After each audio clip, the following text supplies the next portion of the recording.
Þetta besti ungi leikmaðurinn 2 ár í röð. Hvernig tilfinningin að taka á móti svona verðlaunum? Bara ótrúlega góð sko. Já. Bara smá verðlaun fyrir það sem maður er búinn að setja í þetta. Já. Og hefur eins og náður á þessu tímabili mjög ofta að koma mikið af stigum á töfluna. Það eitthvað sem þú laðir upp með svona fyrir þetta tímabili að ná að gera? Ekkert sérstaklega sko, en þú veist, ég náttúrulega bara ætlaði að gera mitt besta og leggja mig fram fyrir liðið og svo bara var þetta svona sem er bara ennþá betra. Tímabili hjá Haugum samt svona, ég meina þetta út í undanúrslitum, vinnur bikarinn. Hvernig metur tímabili svona heild fyrir þínar konur í Hafnarfirði?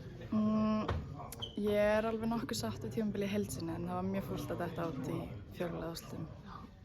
Hvernig verður þú áfram hjá Haugum á næsta tímabili? Já, ég verð áfram.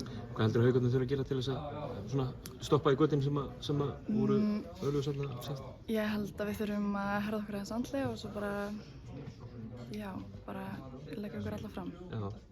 En besti ungi leikmaðurinn 2 ár í röð, munum við sjá þig fara á eftir þrennunni á næsta tímabili eða ertu dottinn úr unga leikmannshópnum? Ég bara er ekki viss sko. Nei. Hvort það sé, en bara vonandi ekki. Vonandi bara 3 ár í röð. Best að ekki Tinna, gangi ykkur vel. Takk fyrir.